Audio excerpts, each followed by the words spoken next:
Welcome back to Cure for the Common Game. Today, in deck number 767, we're going to talk about Varis, Silverymoon Ranger. Now, for 3 mana, we get a 3/3 human elf ranger. Reach, Ward 1, that's not bad, hence the archer. Whenever you cast a creature or planeswalker spell, venture. Now, you only get to trigger it once each turn, so that's the thing. We can dependably do it on our turn. But whenever you complete a dungeon, you get a wolf. So, the first thing that we need to do is get the green dungeon cards. Of course, we start off with our dungeon map. Wandering Troubadour. If you had a land enter the battlefield under your control this turn, you get to venture. That's not bad. Find a path. Yeah, okay. And then Eliwick Tumblestrum. +1 to venture. That's pretty good. And then that emblem is kind of sweet. Creatures you control have trample and haste and get +2 for each differently named dungeon you completed. So that is kind of neat. So let's look at our mana ramp, shall we? We have, of course, the usual Llanowar Elf, Elvish Mystic, Boreal Druid, Nature's Lore, and Ranger's Path to get those lands out there. But card draw, little bit, Shamanic Revelation, Rites of Flourishing. I count that as card draw, not ramp, because you're always going to draw 2. You may not always be able to play 2. And then we want to cast a lot of creatures, so the Beast Whisperer. So, play a creature, draw a card is also pretty good. Play a creature, draw a card, and venture. That's pretty neat. Now, so we need a ton of creatures, right? Yeah, this is the part where I admit to it. Jiraga Warcaller. Yes, it's an elf deck. He is an elf. Varis is an elf, and we have to play dependable a lot of creatures. So I figured, elves.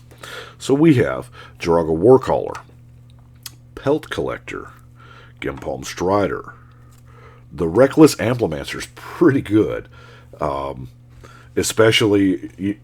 You double its power and toughness to end of turn, especially if you've thrown a Blanchwood on it or something like that. Dwynen's Elite brings a buddy. Incubation Druid. Elvish War Master. It's not a bad card. Elvish Vanguard. Wildborn Preserver. Rinzrun Vanquisher. I'm running through the creatures because, these are all kind of old elves. Gaia's Herald. Well-Wisher, Timberwatch Elf, Lifespring Druid, Circle of Dreams Druid. Now, I know I've said it before, but I think they missed the boat naming this card. This should have been Magus of the Cradle, and I feel like if it was in any other set, it would have been Magus of the Cradle. But they were trying to keep it in the D&D theme with naming. Elvish Archdruid, Azuri Renegade Leader. For those of you who were at the Modern Benefit Tournament, you can see that a good chunk of that deck is in this one. Realmwalker. Not an elf, but is an elf, and kind of lets you have some card advantage there. Springbloom Druid, Farhaven Elf, Imperious Perfect, Rootwater Druid, Numa Jiraga Chieftain. Hey, Elvish Harbinger, Jagged Scar Archers, Canopy Tactician, Sylvan Messenger, Immaculate Magistrate, Ivy Lane Denizen, Dwayne Giltleaf Dane, and Voice of the Woods. The only elf that I wish I had for building it and I didn't end up with, because I didn't have a copy, is the name escapes me right now. You can play creatures flash. The green, you can play green creatures as though they were flash. That's an elf. Like I said, the name escapes me. But that's really what the deck needs so that you can play a creature on everybody's turn because they're all kind of cheap, you know, and to keep triggering that dungeon. When I get one, that's where it's going to go. I did put a Hollow Knight pack in there because it's like an elf wolf thing, you know. Silverymoon likes that wolf. Elvish Ambush. This is insane.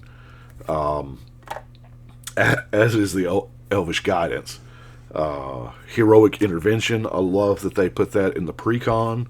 Wirewood Prize just can be a beast. It can also be nothing, you know. Ranger class. Makes a wolf, you know, makes stuff bigger. And then we have our team pump, or our pump, you know. Primal Bellow's the only one of, but the rest of them, like the Sylvan Anthem, the Overrun, hit the whole team. Triumph of the Hordes. Want to do 40 when you can do 10. But you know what? Doing 40 is not that hard either with a Craver Hoof Behemoth. So, didn't put a Court of Calling or anything like that to, you know, automatically fish it out because I don't want it to be just another Craver Hoof win deck every single game. If you draw it, hey, that's fine.